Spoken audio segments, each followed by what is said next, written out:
Hola chicos, ¿cómo están? Soy el profesor Giancarlos y así comienza tu clase de filosofía. Bueno, si ustedes recordarán, en la clase pasada hemos visto, digamos, los primeros filósofos, ¿ya? Hemos entrado y hemos también hablado acerca del origen de la filosofía, ¿ya? De cómo se va originando la filosofía en la antigua sociedad griega, ¿ya? Y cuáles son las cosas que se preguntaron esos primeros filósofos. Yo sé que tú te recuerdas, digamos, cuál es esa primera gran pregunta que surge para los primeros filósofos. ¿Te recuerdas? Genial, sí, el arjé. El arjé, digamos, es la primera gran pregunta que surge, digamos, con Tales de Mileto. El arjé, el principio. ¿Qué es ese principio? ¿Cómo nace ese principio? ¿De qué manera se da el principio? Entonces, el principio de todas las cosas es la primera pregunta o la primera gran pregunta de los filósofos, que parte de Tales. Tales de Mileto va a ser considerado el primer filósofo, ¿ya? Él dice que el arjé es el agua, ¿ya? Por muchos elementos que ya le venía explicando en el video pasado. Y después surge, digamos, Anaxímenes. Anaxímenes, que va a ser, digamos, discípulo de Tales, va a decir, no es el agua, maestro, sino es el aire. El aire, digamos, es el arjé, es el principio de todo. Después va a aparecer Anaximandro, que va a decir, no es ni el agua ni el aire, es el apeirón. Son esas fuerzas indeterminadas que va a dar, digamos, origen a todo.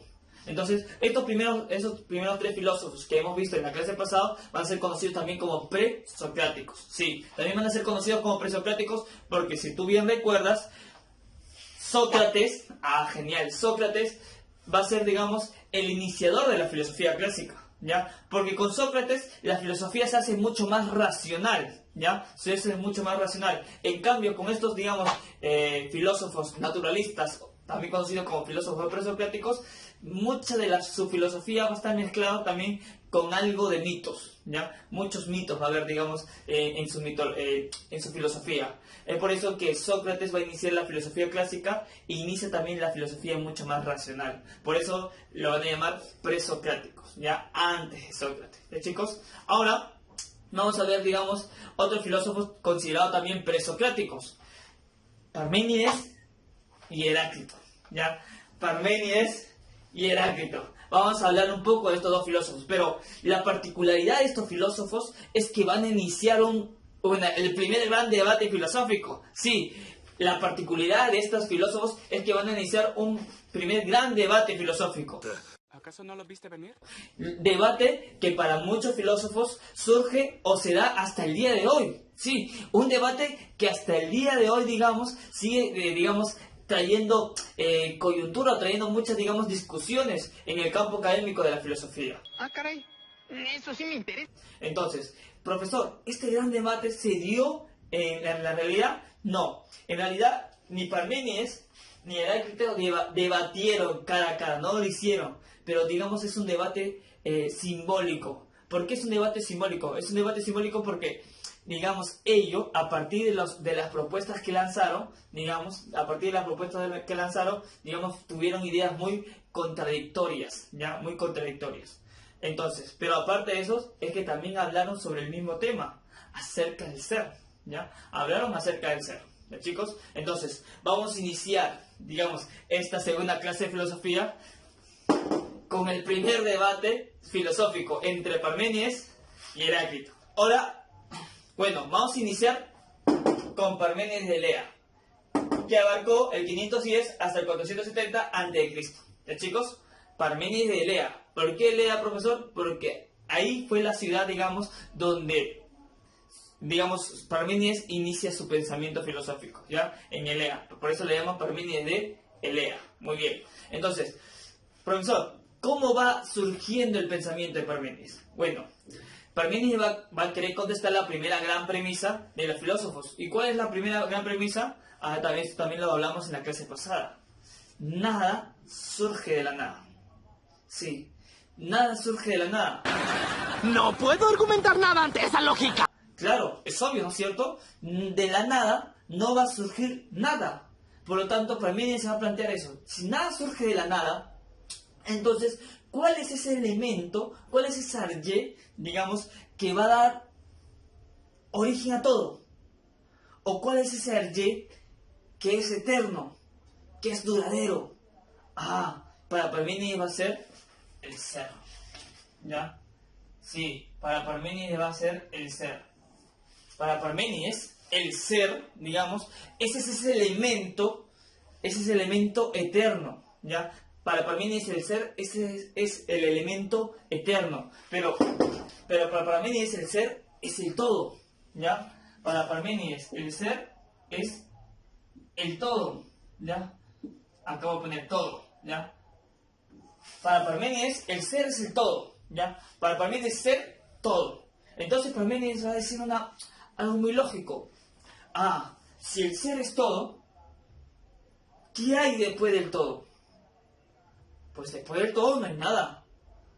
Entonces, si yo me planteo, si yo me pregunto,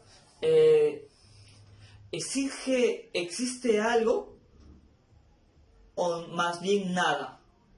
Pues también dicen, no, obvio, existe algo, hay algo. Como hay algo, como existe algo, entonces ese algo, digamos, debe ser eterno. Porque el ser va a representar el todo. Y después del todo, obvio, después del todo, no hay algo más que el todo. ¿Ya? El todo, como dice, el todo es todo. No hay algo más que el todo. Por lo tanto, Parménides también va a decir su famosa frase. A partir de ahí, el ser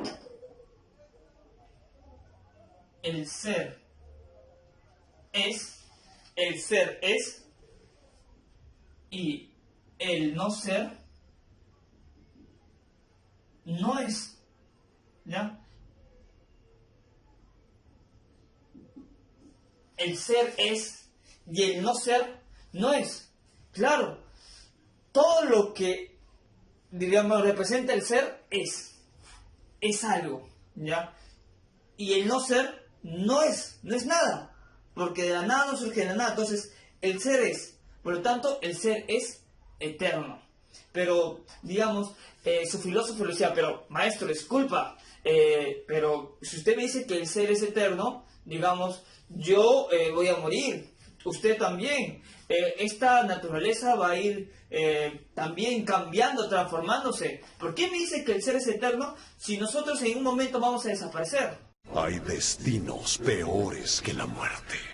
Y Parménides se plantea, pero tú no representas el ser. ¿Cómo?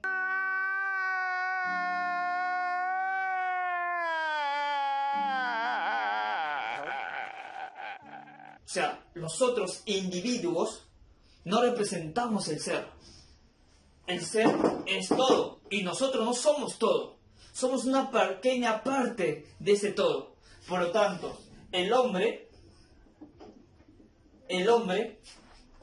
es una pequeña parte de ese todo, de ese conjunto, ¿ya? Entonces, si existimos o no, no afecta al ser. O sea, nuestra existencia como individuos no afecta en nada al ser, ¿ya? No afecta en nada al ser, ¿por qué? Porque el ser va a representarlo todo. Ahora, alguien puede decir, pero, a ver, un momento, acá, calmados todos, ya. Yo soy una parte individual del todo, está bien, está correcto, porque existen muchas cosas. Ahora, ¿qué pasaría si la especie humana desaparecería? ¿Qué pasaría ahí, Parménides? ¿Qué pasaría si la especie humana desaparece? Pues ya no existiría ser. Lo logró, señor. ¿Lo logré? Y Parménides te diría, no, pero tranquilo. Si la especie humana desaparece, eso no va a querer decir que desaparezca el ser. Si la especie humana desaparece, el ser sigue existiendo, porque va a haber, digamos, algo más. Si desaparece la especie humana, pero va a seguir existiendo algo. Entonces, si sigue viendo algo, por lo tanto, sigue existiendo el ser. Lo que te quiere decir Parménides es, nosotros, digamos, como individuo o como especie, no representamos al ser en su conjunto. Eso es lo que quiere decir. No representamos al ser en su conjunto. El ser es algo, digamos, es algo más, es algo mucho más que, digamos, una simple especie, un simple individuo o una simple naturaleza. Es mucho más, es todo, ¿ya? Por lo tanto, si nosotros desaparecemos, en un momento de nuestra vida, porque vamos a desaparecer en un momento de nuestra vida, si la especie desaparece, como desaparecieron una vez los dinosaurios, eso no quiere decir que desaparezca el ser. Cuando los dinosaurios desaparecieron, hace miles de años, cuando los dinosaurios desaparecieron, no desapareció el ser.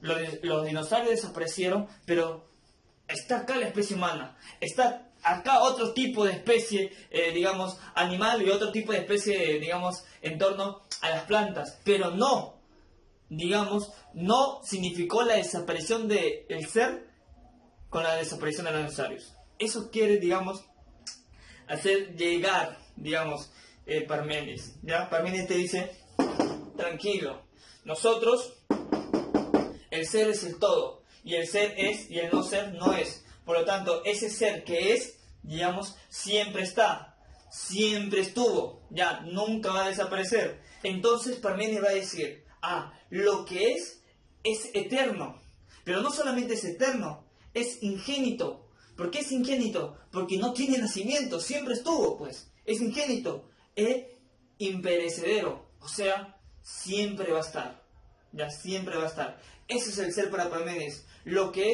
es uno, continuo y homogéneo, ¿ya? Por lo tanto, Parménides dice, nosotros no debemos guiarnos por nuestros sentidos. Caray, eso sí me interesa. Porque nuestros sentidos nos engañan, ¿ya? Nuestros sentidos nos van a engañar, ¿ya? Nosotros vemos, digamos, morir a personas, morir a especies de animales, desaparecer, digamos, una zona, no sé, natural. Entonces, nosotros estamos viviendo engañados por nuestros sentidos, porque según nuestros sentidos las cosas cambian. Entonces, Parménides dice, no, nosotros no debemos guiarnos por nuestros sentidos, porque nuestros sentidos nos van a engañar. Nosotros debemos guiarnos, ¿por cuál? Por la razón. Eso dice Parménides. Nosotros debemos guiarnos por la razón, ¿ya? Nosotros debemos guiarnos por la razón, porque la razón, digamos, para Parménides es el único medio para alcanzar, digamos, la verdad. Mi mente es superior a la de los demás. Para alcanzar la verdad, para alcanzar ese conocimiento, ya, para alcanzar un conocimiento. Entonces, Parménides dice, rechaza todo sentido, dice, debemos rechazar todo sentido, debemos rechazar, digamos, todos nuestros sentidos y solamente dejarnos llevar por la razón. Entonces, queda claro lo que plantea nuestro filósofo Parménides acerca del ser, ya, acerca del ser. Muchos dirán, pero profesor, está bien, ¿no? Nosotros, ¿qué somos, digamos, para el universo? Si nosotros nos planteamos esto, digamos, a mucho más profundidad, lo que trata de decir Parménides, tal vez podemos encontrar una cierta lógica a su planteamiento, puesto nos plantea de que sí, exactamente el ser, si representa un todo, nosotros como individuos, ¿qué somos para ese todo? Una pequeña partícula, una pequeña parte. ¿Nosotros qué somos para la Tierra, para el planeta? Ahora, si vamos más allá, ¿nosotros qué somos para el universo? ¿Ya? El universo, la galaxia, ¿qué somos para ello? Una pequeña partícula. Entonces, si nosotros estamos o no estamos, no significa nada para la galaxia, para el planeta. ¿Por qué? Porque esta va a seguir existiendo, ¿ya? Esta va a seguir existiendo, va a seguir dando, digamos, va a seguir continuando con las especies. Si yo desaparezco, va a seguir existiendo, digamos, otras personas acá. Entonces, lo que trata de explicarnos Parménides, digamos, no sale de la razón, ¿ya? No sale de la razón. Entonces, para muchos filósofos, Parménides va a iniciar la disciplina metafísica, ¿ya? La disciplina metafísica. ¿Ya, chicos? Muy bien. Ahora entramos al otro representante de este debate. ¿Quién es? Heráclito. Ahora hablemos de Heráclito de Éfeso, que estuvo del 540 al 480 a.C. ¿Ya, chicos? Muy bien. ¿Cómo nace, digamos, el planteamiento de Heráclito? Heráclito también se va a plantear, digamos, la primera premisa de los filósofos. Digamos, nada surge de la nada. Ya. Entonces, eso es, digamos, obvio, ¿no es cierto? Nada surge de la nada. Por lo tanto, para Heráclito, ¿cuál sería ese elemento? Ese elemento es Argé. Es Argé, para Heráclito sería el fuego, ¿ya? El fuego. El Argé Heráclito sería el fuego, ¿ya?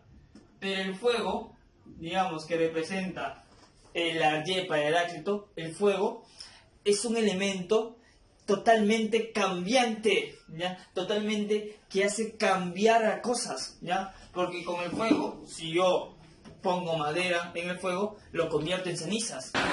No puedo argumentar nada ante esa lógica.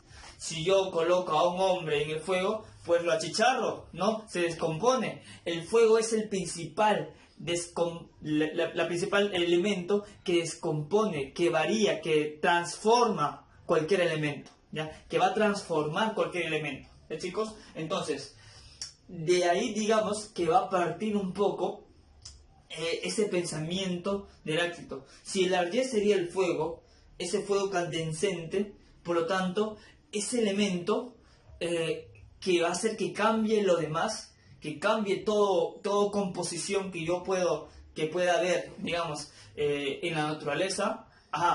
Entonces la vida, digamos, la vida también se parte de la misma manera. El ser es totalmente cambiante. El ser va a fluir de acuerdo a las circunstancias de la vida. Entonces él va a plantear, todo fluye,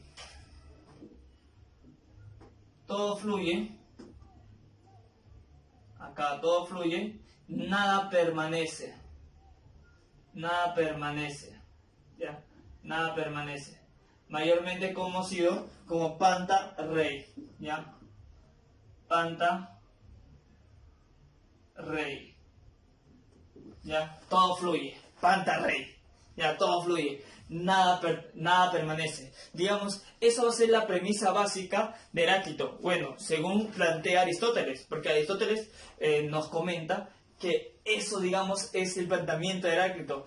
Todo fluye, nada permanece. Ahora, ¿cómo parte, digamos, esta filosofía de Heráclito? Él dice un ejemplo muy bonito, ¿ya? Un ejemplo, digamos, que va a caracterizar a la filosofía de Heráclito. Heráclito dice, a ver, si alguien sumerge los pies en un río, los saca, pero vuelve a meter los pies de nuevo a las aguas de ese mismo río, digamos, esa persona se bañará o lavará sus pies en las mismas aguas del río, ¿sí o no? Entonces, eso va a ser el planteamiento primero de Heráclito. Heráclito va a decir, no, el hombre y el río no se van a bañar en las mismas aguas. ¿Por qué? Porque el río ha cambiado su aspecto y el hombre también. Entonces la famosa frase de Heráclito es, nadie puede bañarse en el mismo río.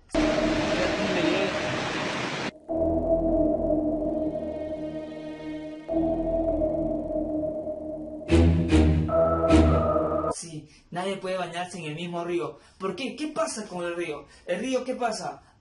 ¿Está en constante qué? ¿Está en constante movimiento, sí o no? El río está en constante movimiento. Por lo tanto, si yo sumerjo mi pie, el agua va a ir corriendo. Saco mi pie y lo vuelvo a meter y el agua va a seguir corriendo. Por lo tanto, la primera vez que metí mi pie, digamos, en mis pies se topó con el agua, digamos, ese primer momento del agua. Cuando saqué mi pie y volví a meter, ya es otro tipo de agua. Ya no es el mismo río, dice Heráclito. ¿Por qué? Porque ese momento que tú metiste tu pie, en ese momento el río era uno.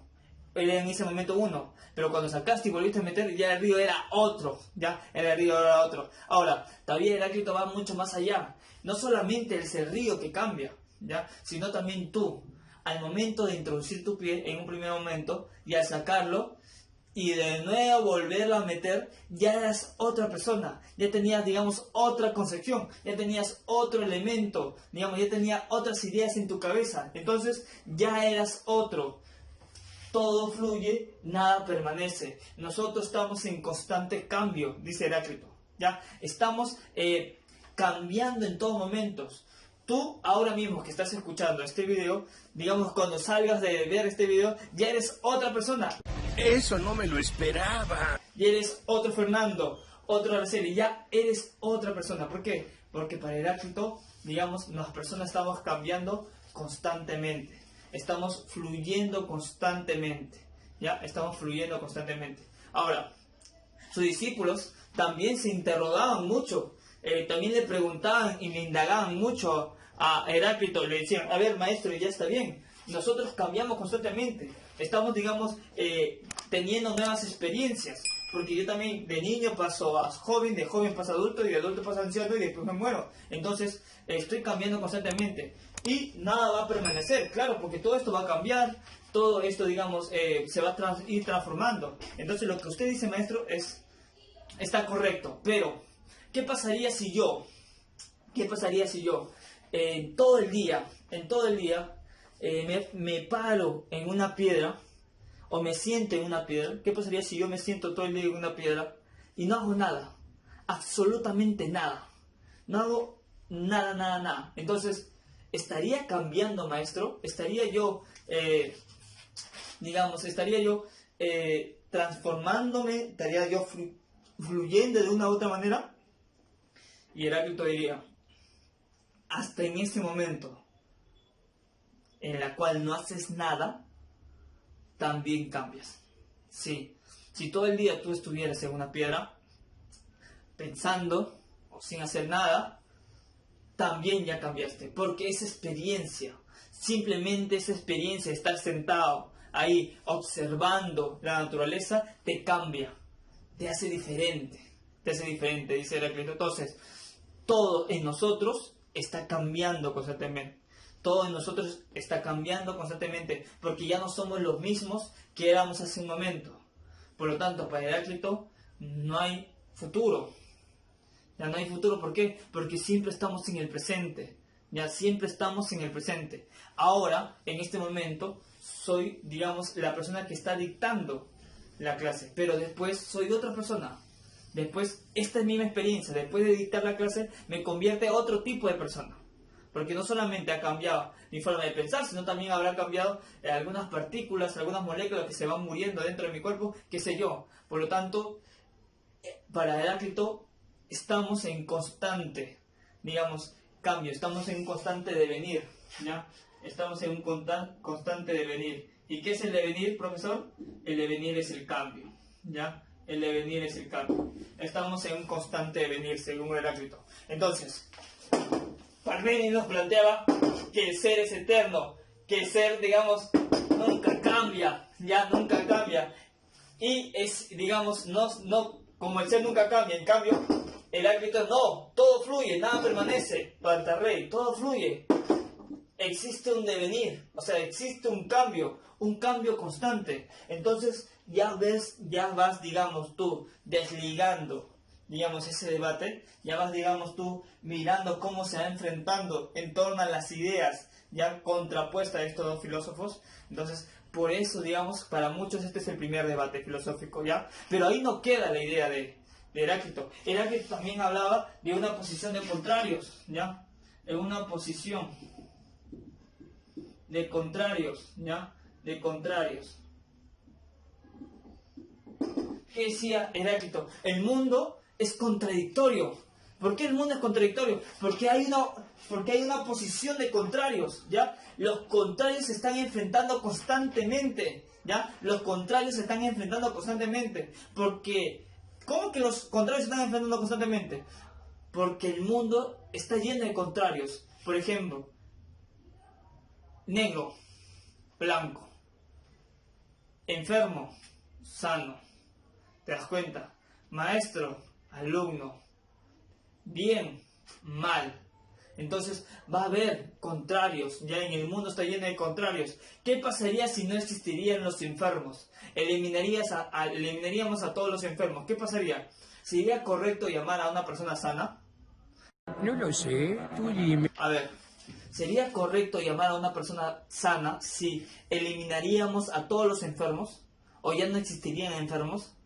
Pues no sería correcto llamar a una persona sana, porque una persona, digamos, ni es sana ni enferma. ¿Por qué? Porque no existen los enfermos. Pero si no existen los enfermos, obviamente no existirían los sanos. Entonces, una persona sería una persona. Simplemente eso, nada más.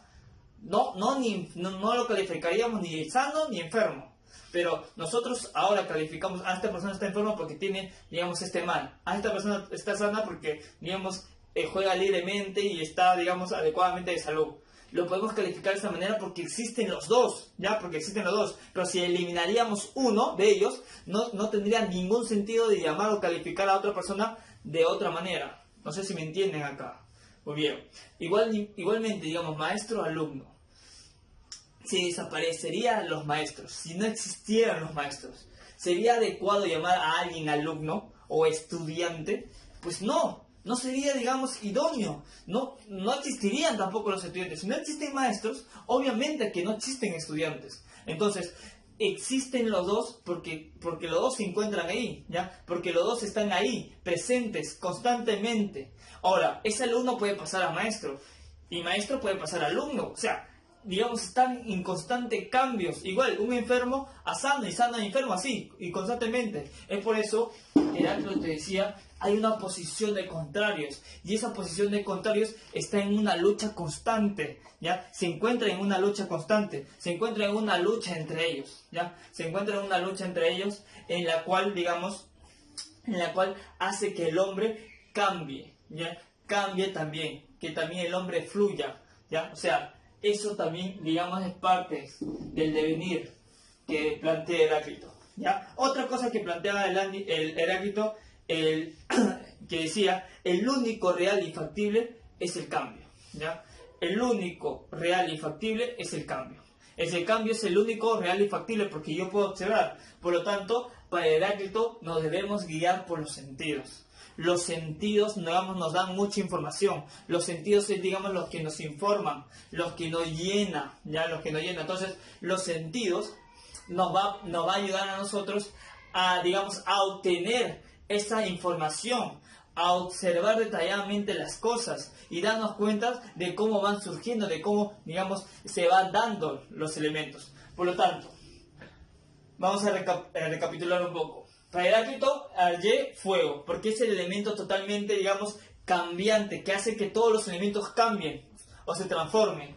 Y eso hace que surja una filosofía. Todo fluye, nada permanece, ¿ya? O sea, Pantarrey, todo fluye, todo está en constante cambio y nada es eterno, ¿ya? Nada puede ser eterno, ¿ya? El único eterno es el fuego, el único, pero después nada de ahí, nada es eterno, porque todo va a cambiar, todo, digamos, va a ir en constante cambio, en constante, digamos, modificación, y plantea el devenir, el cambio, y también la oposición de contrarios que también hace factible devenir, esa oposición de contrarios que uno en un momento soy uno y después puedo ser otro. Pero en un momento puedo actuar bien, pero en otro momento puedo actuar mal. Pero si eliminamos todo tipo de mal, ya no actuaría de bien ni mal, porque ya no tendría sentido de calificar las cosas.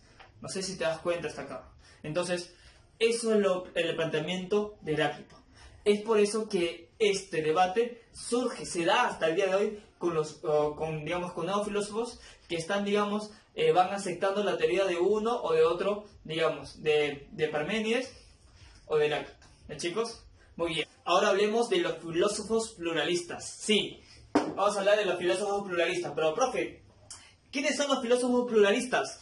Los filósofos pluralistas son conocidos también como filósofos que plantean que hay más de un Argé, ¿ya? Repito, los filósofos pluralistas son los que plantean que hay más de un Argé, ¿ya? Recuerda que los filósofos que ya hemos mencionado antes, digamos, siempre plantean que solamente hay un Argé, ¿ya? Que solamente hay un Argé. Entonces son filósofos que solamente plantean que hay un Argé. En cambio, los filósofos que plantean que hay más de un Argé son los conocidos como los filósofos pluralistas, ¿ya? Pluralistas, ¿ya, chicos? Repito, los filósofos, digamos, antes de estos, solamente plantean que hay un Argé. En cambio, estos filósofos van a plantear que hay más de un Argé, ¿ya, chicos? Que hay más de un Argé. Ahora, ellos van a estar influenciados básicamente por ese debate entre Parménides y Heráclito. Sí, estos filósofos pluralistas van a estar muy influenciados por Parménides y Heráclito, ¿ya?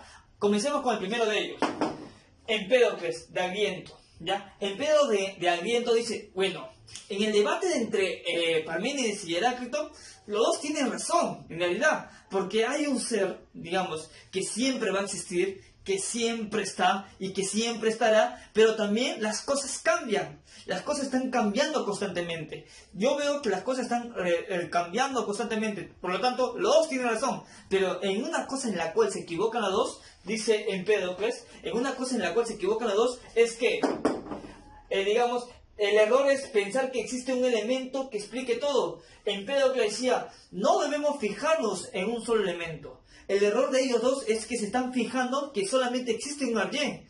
Yo creo, dice Empédocles, yo creo que no existe un Arjen, sino existe más de un Arjen. Existen varios elementos que dan origen a la naturaleza. Entonces, Empédocles va a ir pensando cuáles son esos elementos que explicarían que darían origen a la naturaleza. Empédocles dice entonces, juntamos el elemento de Tales, el agua, muy bien. Junto también el elemento de Anaxímenes, que es el aire.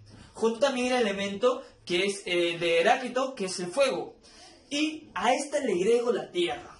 Ya, a este le voy a agregar la tierra. Entonces, para Empédocles, la naturaleza tiene 4 elementos principales: el agua, el aire, el fuego y la tierra. Sí, tienen 4 elementos principales de la naturaleza según Empédocles: aire, tierra, fuego y agua. 4 elementos principales. Entonces, profe, esos 4 elementos son elementos eternos. Sí, estos 4 elementos son elementos eternos.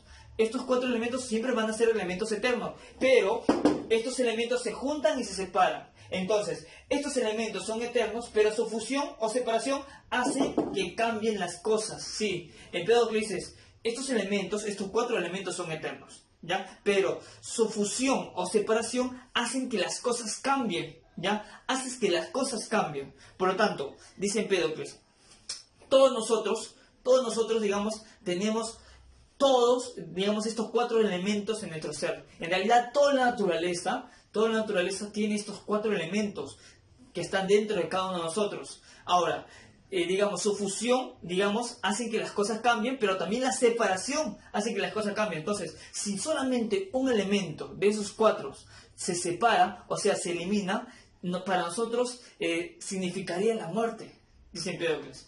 Esos 4 elementos son tan importantes y unidos que la simple separación de uno de ellos va a transformar la especie y provocaría, la extinción de ella, o provocaría, la eliminación de ese elemento, de ese principal elemento. En cambio, dice Empédocles, la unión de ellos hace que la vida continúe, ¿ya? Ahora, pongámoslo en un ejemplo concreto para no marearnos mucho. Nosotros, como seres humanos, dice Empédocles que tenemos los 4 elementos dentro de nosotros. A ver, sin agua, ¿podemos sobrevivir? Ah, genial, sin agua, morimos, ya, morimos deshidratados. Entonces, el agua es un elemento muy importante para nuestra vida. Entonces, agua siempre tiene que estar con nosotros. Ahora, en torno al aire, ¿será importante el aire? Para poder respirar el aire, ¿será importante?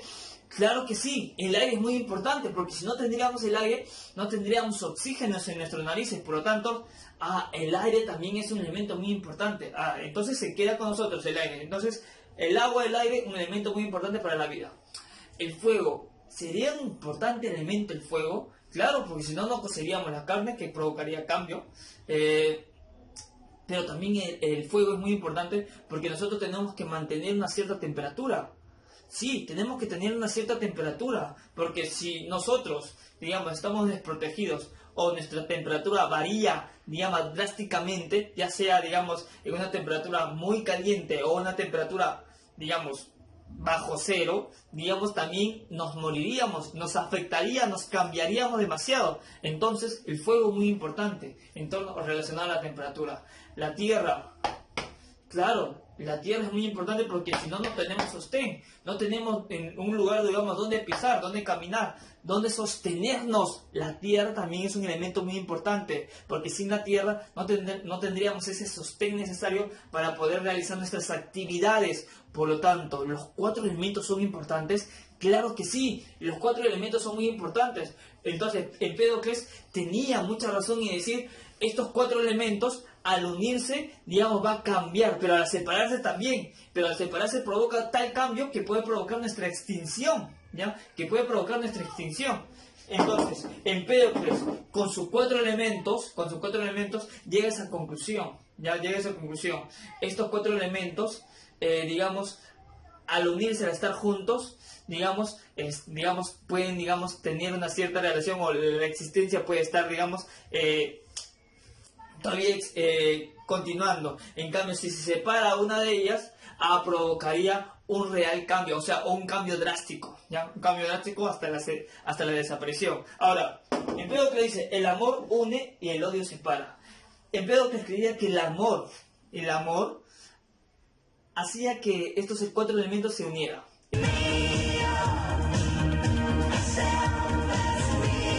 El amor hace que estos cuatro elementos se unan. En cambio, el odio hace que estos elementos se logren a separar. ¡Ya nos exhibiste! ¿Ya? Bueno, Empédocles entra acá en modo sentimental, en modo, digamos, relacionado a los sentimientos, pero algo de razón debe tener, pues el amor, digamos, si nosotros sentimos amor por algo, hace que las cosas, digamos, estemos más enrolados a las cosas, ¿no? Estemos más enrolados al objeto, a la persona, si sentimos amor. Pero si sentimos cierto odio, la separación es inminente, ¿no es cierto? La separación es muy inminente. Entonces, Empédocles relacionaba mucho los sentimientos, pero mucha razón tenía, porque el amor une y el odio separa. Entonces, Empédocles dice, el amor va a unir estos cuatro elementos, pero el odio los separa, ¿ya? Muy bien, chicos. Este es Empédocles. Ahora pasemos a Anaxágoras. Anaxágoras va a decir, la naturaleza está hecha de muchas piezas minúsculas, invisibles para el ojo. Sí, Anaxágoras dice, ya, muy bien, Parménides, existe el ser, bacán, el ser existe, ya, el ser existe, pero tú dices que el ser es todo, pero en el todo va a haber partes, ya, va a haber muchas partes. Esas partes son muy minúsculas, hasta inclusive invisibles para el ojo. Esa parte se puede dividir en muchas otras partes más, o sea, un objeto puede ser totalmente dividido en varias partes, ¿ya? Un objeto puede ser dividido en varias partes, por eso dice, todo puede dividirse en algo todavía más pequeño, pero incluso en la pieza más pequeña hay algo de todo, ¿ya? Eso dice nuestro amigo Anaxágoras, ¿ya? Anaxágoras dice, todos los elementos que existen se pueden dividir en varias partes, ¿ya? En varias partes. Entonces, inclusive en esa parte, digamos, que tú divides, hay algo de todo, ¿ya? Hay algo de todo. Eso dice, digamos, Anaxágoras. Es por eso que Aristóteles llamó a eso homeomerías, ¿ya? Homeomerías. Aristóteles llama eso homeomerías. ¿Qué es la homeomería? Que la división de una parte también significa una parte de todo. Por ejemplo, yo saco un pelo viene de ¿qué? Del pelo, ¿no es cierto? Entonces, en conjunto es un pelo, pero una partecita también es un pelo. Entonces yo arranco una parte de la piel, entonces todo es una piel, pero también una parte de ella es piel. Entonces, todo puede dividirse en algo todavía más pequeño, pero incluso en las piezas más pequeñas hay algo de todo. Ahí vas, digamos, relacionando. Entonces, Anaxágoras menciona que todos, digamos, todos tenemos pequeñas partículas, pequeñas partes dentro de nosotros, y en esas pequeñas partes están todo también nosotros, ¿ya? Forma parte de todos nosotros, ¿ya? Entonces, todo está en todo, gérmenes o semillas, ¿ya? Lo llaman Anaxágoras, gérmenes o semillas, todo está en todo. Entonces, todo, digamos, contiene algo de todo, ¿ya? Entonces, un borrador contiene mucho, digamos, de componentes naturales, químicos, etcétera, etcétera. Entonces, pero una parte de ese borrador también contiene todo lo que ya he mencionado. Un plumón, digamos, una pizarra contiene madera, contiene, digamos, muchos componentes, digamos, naturales. Si saco un pedazo de ella, también contiene todas esas partes que ya he mencionado. Entonces, Empédocles menciona todo eso, que nosotros, digamos, nos podemos dividir en varias partes, pero todas esas partes que podamos dividir contiene algo del todo, ¿ya? Contiene algo de todo. Y eso lo llamó gérmenes o semillas, ¿ya? Eso lo llamó gérmenes o semillas, y según Aristóteles lo llama homeomerías. Muy bien. Entonces, pero en todo hay parte de todo excepto el intelecto, dice Empédocles. En todo hay parte de todo, en todo y parte de todo, excepto el intelecto. ¿Qué es el intelecto, profesor? El intelecto es el nous, ¿ya? El nous es el intelecto. Él decía que el intelecto existe por sí mismo, es eterno y luminoso. El intelecto es la única, digamos, forma en la cual no forma parte del todo, porque este es autónomo, el intelecto es autónomo, es totalmente abstracto, el pensar es totalmente abstracto, y lo abstracto no lo puedes dividir, ya no lo puedes dividir, no lo puedes partir en varias partículas, y no forma parte del todo. Entonces el único nous, o sea, el intelecto nous, digamos, es, digamos, el único ente autónomo, ¿ya? Ente autónomo por sí mismo es eterno y luminoso. ¿Ya? El intelecto va a ser eterno y luminoso según Anaxágoras, ¿ya? Entonces, Anaxágoras plantea, digamos, muy claramente su forma de filosofar, que es, por más que partimos las cosas en varias partes,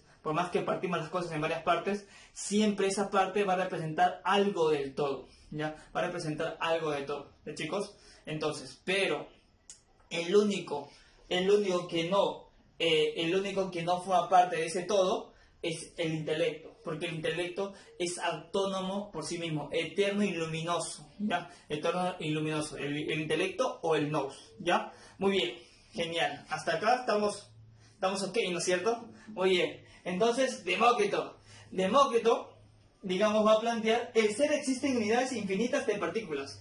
Para Demócrito, muy relacionado a lo que dice Anaxágoras, ya está muy relacionado, pero digamos a Demócrito le da un poquito otro giro, ¿ya? Otro giro al propio pensamiento también de Anaxágoras. Dice, el ser existe unidades infinitas de partículas. Sí, en el ser mismo existen unidades infinitas de partículas, pero va a haber un momento en la cual ya una pequeña partícula ya no la vas a poder partir, ya no la vas a poder dividir. O sea, nosotros tenemos infinidad de partículas en nuestro cuerpo, infinidad de partículas hay, digamos, en nuestro ambiente, en nuestra naturaleza, hay infinidad de partículas, pero va a llegar un momento en que esa partícula ya va a ser indivisible, o sea, ya no se puede dividir. Entonces, esa partícula que ya no se puede dividir va a ser el átomo, ¿ya? El átomo es aquello que no se puede ser cortado, ¿ya? El átomo no es aquello que no puede ser cortado. Entonces, Demócrito dice, entonces, si el átomo es aquello que no puede ser cortado, entonces nosotros estamos compuestos de átomos. O sea, estamos compuestos de partículas llamados átomos, en la cual esa forma forma el todo, ¿ya? En la cual el átomo va a formar el todo. Entonces va a decir, lo que existe son los átomos, ¿ya? Los únicos que existen son los átomos, y la unión de todos esos átomos, existen los átomos en cualquier cosa. Va a formar la cosa, el elemento, ¿ya? Demócrito, como digo, va a partir de Anaxágoras, en la cual dice, existen semillas porque todo al dividirse hay algo de todo, pero Demócrito va a ir más allá todavía. Demócrito va a decir, ya, bacán, al momento de dividir las partes, va a existir algo de todo, bacán, pero va a haber un momento en el cual ya no puedes dividir la cosa, ¿ya? Ese elemento en el cual ya no puedes dividir porque es muy pequeño, es demasiado diminuto, que ya no lo puedes dividir, ese es el átomo, y ese es el elemento que va a dar origen a todo.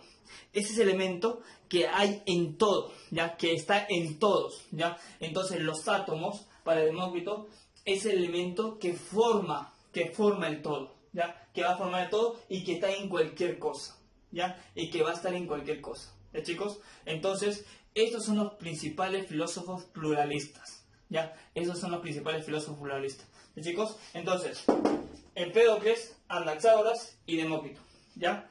Bueno, muy bien. Espero que hayas entendido, espero que te haya gustado esa clase. La juventud está preparadísima. Y bueno, sin más, nos vemos en la próxima. Cuídense. Hasta luego.